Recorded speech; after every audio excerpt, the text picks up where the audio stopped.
Pero volvemos al país, que tampoco está exento de este contexto, menos en estos tiempos, y vamos a hablar de estos temas con Roberto Cipriano García.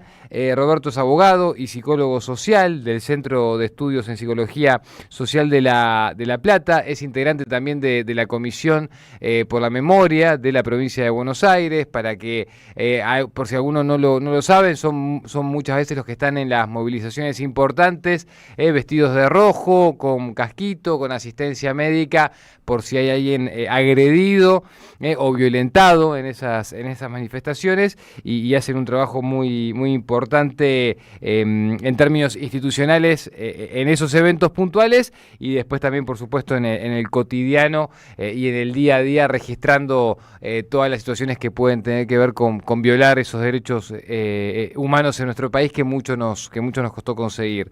Roberto, ¿cómo estás? Acá Nicolás Márcico y el equipo de la Radio de las Madres te saluda. ¿Cómo te va, Nicolás? ¿Cómo andan? Bien, gracias por el tiempo. No, al Roberto, contrario. Roberto, te pregunto primero, antes de meternos con la situación regional y del país también, por una información que sé que están siguiendo de cerca. Ayer hubo varios despidos en el Museo de las Malvinas. Está habiendo claramente una política que intenta desmalvinizar la lógica y los reclamos del Estado Nacional, hablando de la autodeterminación, ¿no?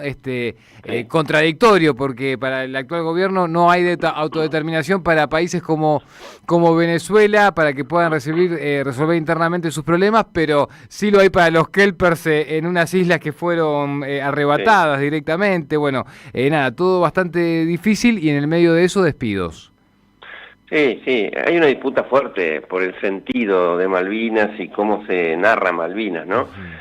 Cómo se entiende lo que es el reclamo histórico de Argentina, porque, bueno, no es menor, ahí es el último bastión que le queda a la dictadura militar, al poder militar, para seguir posicionándose en un lugar de héroes, ¿no es cierto?, de alguien que hizo algo importante para la nación, digamos. Entonces, bueno, Malvinas es ahí un poco un núcleo de disputa fuerte, y bueno, obviamente este gobierno está avanzando en la disputa del relato sobre los hechos que ocurrieron durante la dictadura y antes también, y bueno, ahora le viene tocando al Museo Malvinas también, donde además de despedir gente, insisto, lo que está en fuerte disputa es el relato, cómo se cuenta, cómo se narra Malvinas y el porqué de Malvinas, porque también, si uno dice que Malvinas es un enclave importante desde el punto de vista económico, desde el punto de vista de la soberanía nacional, ¿no? Que podría aportar mucho al desarrollo de nuestro país, en lo vinculado con las actividades de pesca, ¿no? y otros recursos naturales. Bueno, si uno lo piensa en esa clave, obviamente lo que tiene que hacer el país es reclamar insistentemente eso, fuertemente eso. Lo que está haciendo este gobierno claramente es entregarlo, es tener una relación diferente a la que se ha venido teniendo con Inglaterra, y bueno, entonces es muy grave, es muy preocupante. Y bueno, en eso estamos justamente cuestionándolo, porque bueno, el despido de profesionales tiene que ver con lo que vienen haciendo en las políticas de memoria, donde han despedido gente. No es casual, claro, no es casual. En todos, ¿no? Desde el Museo de la ESMA, en los programas, es decir, bueno, están tratando de... A diferencia del macrismo, ellos disputan sentido. El macrismo es como que era un campo en el que no se metía, cuestionaba, por supuesto, el relato, ¿no? Pero bueno, esta gente ha avanzado fuertemente en desmantelar para después construir otro relato, que es lo que está pasando en este momento en el Museo de la ESMA. Hay todo un proceso que se ha iniciado, una discusión con los organismos para la disputa del relato de lo que se cuenta en ese lugar. Mirá, a ver, contame cómo es eso, Roberto, ¿qué información nueva hay sobre eso? Pues sabemos que, bueno, han hecho intentos de avanzar sobre el edificio, también de que alguna de las instituciones que funciona ahí lo deje de hacer, pero ¿cómo es esto de querer modificar lo que se dice o lo que se cuenta de la última dictadura asesina cívico-militar? Sí, lo que han hecho en este momento es hacer una consulta justamente a los organismos, planteando la necesidad de que lo que se narre ahí sea la teoría de los dos demonios, digamos, ¿no? Que se haga referencia a todo el periodo anterior, la violencia de las organizaciones guerrilleras. Mirá. Y un poco la justificación en esa clave de por qué las Fuerzas Armadas inician la represión, digamos, ¿no? La historia completa, todas las voces, todas. Claro, exacto. Ahí está. Exacto. Centralmente es eso, digamos, lo que están disputando, y bueno, y también la forma en que se comunica, que implica relatarlo de otra manera, hacer textos más breves, que parece un detalle, pero que no es menor porque justamente te saca del relato, te saca los contextos que explican ese relato. Bueno, ahí yo creo que, bueno, es una discusión que se viene, ¿no? Roberto, sobre esas discusiones que se vienen, el otro gran tema sobre el que está hablando mucho la Comisión Provincial por la Memoria y que es por lo cual también te queríamos consultar, tiene que ver con el DNU de inteligencia. Ayer pasó algo grave. Tuiteó, incluso ahora seguramente pongamos también ahí el tuit en el streaming para quienes nos están viendo, la CIDE. Ahora la CIDE, bueno, tiene cuenta de Twitter, ¿no? Y se comunica también a través de las redes sociales de Elon Musk. Y ayer tuiteó básicamente marcándole la cancha a una nota del diario La Nación y a una periodista, ¿no? También sobre todo, pero no desmiente nada de lo que la nota decía, lo cual es llamativo, porque no dice que no van a poder meter presos dirigentes o ciudadanos que piensen distinto, o que van a poder hacerlo sin ningún tipo de orden judicial. ¿Qué podemos hablar sobre esa reforma estructural de los servicios de inteligencia? Mira, es realmente muy grave desde el punto de vista institucional, porque esto que vos planteás es claramente la aplicación de esa parte del decreto donde habilita las tareas de contrainteligencia. Vos sabés que hasta el momento los organismos de inteligencia tenían prohibido meterse en actividades internas vinculadas con lo político partidario, claro, lo gremial, lo sindical, la tarea de las organizaciones sociales. Es decir, bueno, había un límite muy claro de la ley. Eso es lo que se borra, y al permitirle hacer tareas de contrainteligencia, que es una definición poco clara, y lo faculta a adoptar medidas pasivas, así le llama, de contrainteligencia, para evitar filtraciones o el conocimiento público de información gubernamental. O sea, directamente están habilitados para meterse con un medio de prensa, habiéndose enterado que van a sacar algún informe o algún cuestionamiento. Bueno, un poco esto es lo que estás diciendo.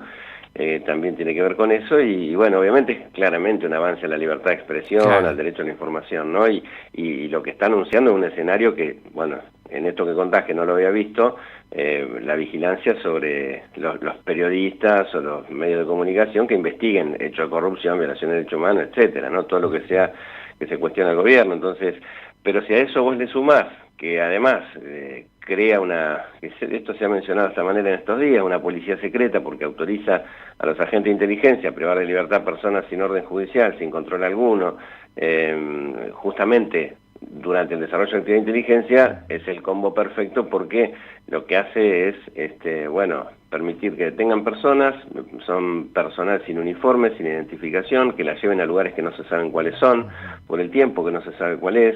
Es decir, realmente hay un crecimiento del poder autoritario muy importante, y bueno, son modalidades de intervención en el control de lo público que eran propios de la Gestapo, de policías de régimen como los que hemos conocido, ¿no? Bueno, una de las más conocidas. De hecho, ya que mencionás lo de la Gestapo, estaba pensando en las movilizaciones en Estados Unidos.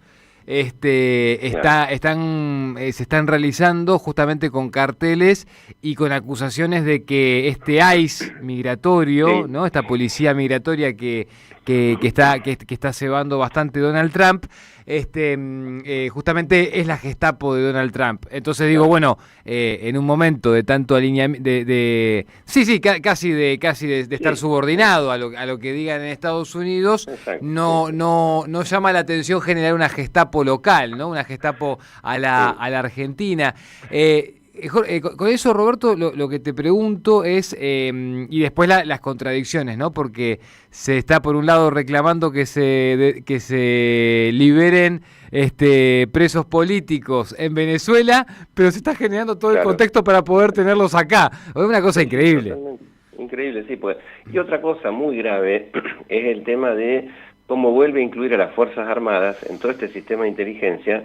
Vos sabés, desde el regreso a la democracia había una clara delimitación de lo que podían hacer o no las Fuerzas Armadas, y estaban solo abocadas a la seguridad exterior, y a partir del Ministerio de Defensa y del control civil que había justamente en la Fuerza Armada, la inteligencia que hacían las fuerzas era vinculada con amenazas exteriores. Bueno, ahora los habilita también a intervenir, digamos, hacia adentro del país, violando claramente esa clara delimitación originaria de la democracia, y las Fuerzas Armadas en tiempos de paz van a poder hacer tareas de inteligencia y contrainteligencia sobre organizaciones no estatales. No especifica más que eso, no estatales. No estatales son las organizaciones sociales, políticas, sindicales, ¿no? Entonces las Fuerzas Armadas también, que además deja la Dirección de Inteligencia de la Fuerza Armada deja de pertenecer al Ministerio de Seguridad, de Defensa, y pasa a depender de las propias Fuerzas Armadas nuevamente, digamos. Entonces, bueno, es mucho más grave de lo que se piensa, y las consecuencias son además muy extendidas, porque vos pensás que además crea una comunidad de inteligencia donde va a sumar en todo ese cúmulo de instituciones que participan al RENAPER, a la Dirección de Migración. Entonces la CIDE va a acceder a un montón de información a la que hoy no accede directamente, ¿no? De organismos que tienen información reservada y sensible de la población. Claro. Y agregarle a eso que además el decreto le da mucho más poder a la CIDE para concentrar esa información y mucho más recursos para poner en marcha todos estos dispositivos, recursos económicos que no tienen ningún tipo de control, porque son fondos reservados que no va a controlar nadie. Y si querés un poco más, para terminar, además de eso, quien tiene que controlar a los organismos de inteligencia, que es la Comisión Bicameral, ¿no? del Poder Legislativo del Congreso de la Nación, no está conformada. Claro. Y bueno, es una situación realmente muy, muy grave. Lo que queda, Roberto, son los amparos que se vienen presentando muchos en los últimos días, y después, bueno, ver si la justicia en algún momento tiene ganas de laburar o hacer algo, ¿no? Sí, que la justicia está lenta, ¿no? Vos mencionabas el tema de la represión a la protesta, es otro de los temas donde la justicia avanza poco con las causas, se toma su tiempo. Vos pensás, nosotros hemos hecho estos 2 años 37 denuncias penales contra el accionar represivo de la fuerza, conductas ilegales de los agentes de las distintas fuerzas federales y de la provincia y de la ciudad de Buenos Aires, y la verdad es que la mayoría no avanza, digamos, ¿no? La mayoría se pierde ahí en los... recién avanzaron las más graves, como la de Pablo Grillo, la de la nena gaseada. Es así que para que avancen hubo que hacer aportes de prueba muy importantes que hicimos nosotros de la Comisión por la Memoria, que hicieron otras organizaciones de derechos humanos, pero si no, tampoco hubieran avanzado. Bien, bien. Roberto, a disposición siempre para lo que haga falta difundir. Te mandamos un abrazo grande. Bueno. Gracias por estos minutos con la radio, con la radio de las Madres. Gracias a ustedes, como siempre, por habilitar estas voces. Abrazo grande, Roberto, y que tengas el mejor comienzo de año posible. Abrazo. Ahí estaba Roberto Cipriano, uno de los dirigentes de la Comisión Provincial por la